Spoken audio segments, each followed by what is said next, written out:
As people will know, one of the outcomes of the Smith Commission was to recommend the devolution of employment programmes to Scotland. That became an offer to devolve Work Programme and Work Choice, which are two of the big key programmes operating in this particular sphere. And over the period since the summer statement by the Chancellor, what we have worked very hard at in Scotland is to work with stakeholders, including users of these programmes, to try and get us information that would help us to design systems that would work better, particularly when it came to the work programme, because we think we could do a lot better than has been done in the past. The outcomes from the work programme are not great, and it's our view that far better designed programmes would deliver far better results. And that's the basis on which we've been working since the summer. Those people who were involved in the consultation will have submitted their views on precisely that basis. The expectation was that the devolution of those programmes would come with the appropriate amount of money to run them. You may have heard that in general terms, a reference to the fiscal framework. Well, this is part of that. This is the kind of negotiation we were trying to make. So a huge amount of work has been done, all predicated on that basis. Regrettably, at the end of November, the Chancellor stood up in the House of Commons again, and this time the outcome of his statement has effectively been to pull the rug out from under all of the work that has been done so far.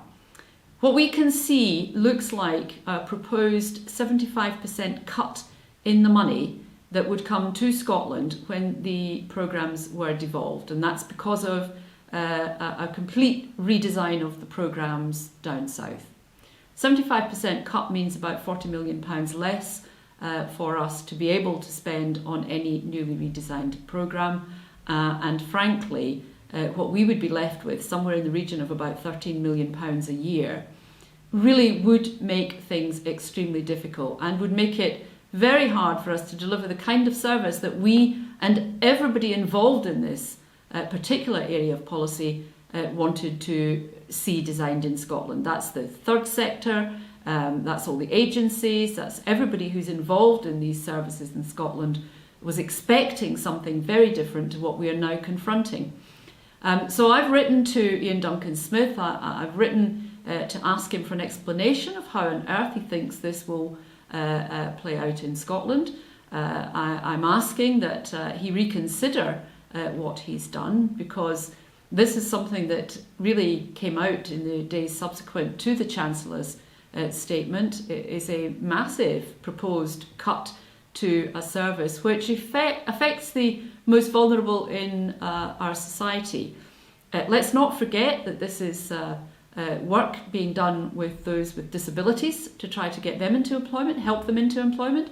The work programme, as currently designed, would deal with people who were out of work for 12 months and over, while the new programme, which is being proposed in England and Wales, will only apply to those who are out of work already for 24 months or longer. Now, these are people who are a very long way away from the job market, and that means that they are far more vulnerable, and yet in the face of that, what's happening is an absolutely massive 75% cut. Now, I really think that is unacceptable. So I'm going to be working very hard over the coming weeks and months with all of those people who made their submissions to the consultation in good faith, all of those people who worked so hard to help us see how we could better design these programmes, all of those people who had real optimism about what could be delivered in Scotland.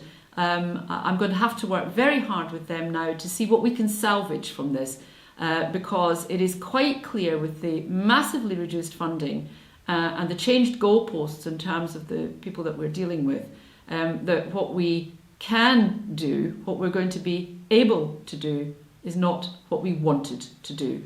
And that is going to take an enormous amount of rethinking on our part and on the part of all our stakeholders. So please be aware of the requests that you will get in the coming weeks and months to help us make the necessary redesign. But in the meantime, I'm making it very clear to Iain Duncan Smith that what has happened is completely unacceptable.